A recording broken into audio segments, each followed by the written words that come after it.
Dans l'évangile de Jésus-Christ selon saint Marc. En ce temps-là, Jésus disait à la foule : « Est-ce que la lampe est apportée pour être mise sous le boisseau ou sous le lit ?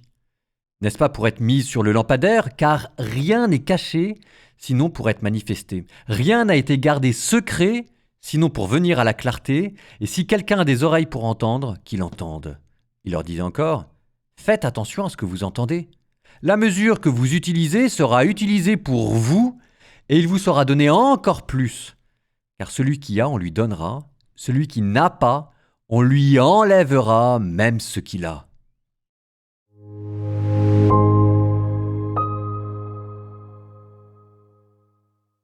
Celui qui a, on lui donnera, celui qui n'a pas, on lui enlèvera même ce qu'il a. Ça vous fait penser à Sun Tzu, évidemment. L'art de la guerre, le grand manuel de stratégie militaire du monde asiatique, et puis du monde tout court. Ça fait partie avec Clausewitz des plus grandes stratégies militaires. Et Sun Tzu dit ceci de très intelligent, qui est frappé au coin du bon sens, mais que l'on oublie souvent. C'est-à-dire que quand on a des réserves, quand on a de la matière première, bref, quand on a de l'argent ou quand on a des troupes en réserve, la règle est la suivante. On les investit toujours pour exploiter des victoires et jamais pour récupérer des défaites en cours. Sous-entendu, quand les choses vont mal, ça ne sert à rien de continuer à s'épuiser à l'intérieur, il vaut mieux se retirer. Et au contraire, quand les choses vont bien, pour le coup, ça vaut le coup de mettre le paquet là où ça va bien. Parce que c'est la vie, quoi. Les défaites, il ne faut pas que ça se transforme en désastre. Et les petites victoires, il faut que ça se transforme pour le coup en conquête. D'où cette phrase, celui qui a, on lui donnera. Celui qui n'a pas, on lui enlèvera même ce qu'il a.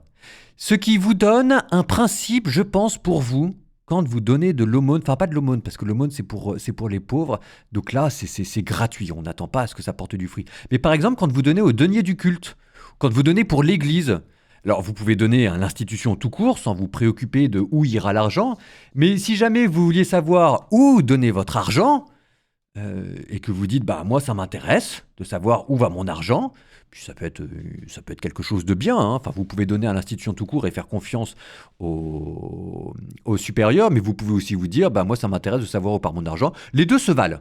Les deux se valent. Dans un cas, c'est la confiance. Dans l'autre cas, c'est ça vous intéresse tellement que vous allez aussi participer au processus de discernement. Bon, si jamais vous voulez procéder au processus de discernement, la règle est simple. Vous allez donner votre argent à ceux qui lui font porter du fruit, et ceux qui ne font pas porter du fruit, vous ne leur donnez pas votre argent. Celui qui a, on lui donnera. Celui qui n'a pas, on lui enlèvera même ce qu'il a. À ceci près, quand même, que porter du fruit, ici, il faut avoir une conception un tout petit peu plus large que porter du fruit.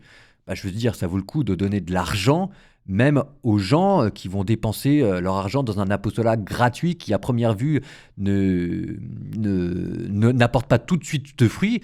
Par exemple, quand j'ai développé sur les réseaux Internet, on ne savait pas que ça allait porter de fruits. Donc en fait, ce que vous allez regarder, c'est les gens qui ont de la ferveur, les gens qui ont de l'intelligence, les gens qui ont du bon sens, les gens qui bossent et qui ont fait leurs preuves, c'est à ceux-là que vous allez donner l'argent. Bon, ça c'est mon petit critère, vous en avez certainement d'autres, chacun a les siens, mais voilà, je pensais que ça pouvait être utile dans la vie de tous les jours, et peut-être, sait-on jamais, dans la vie de l'Église tout court.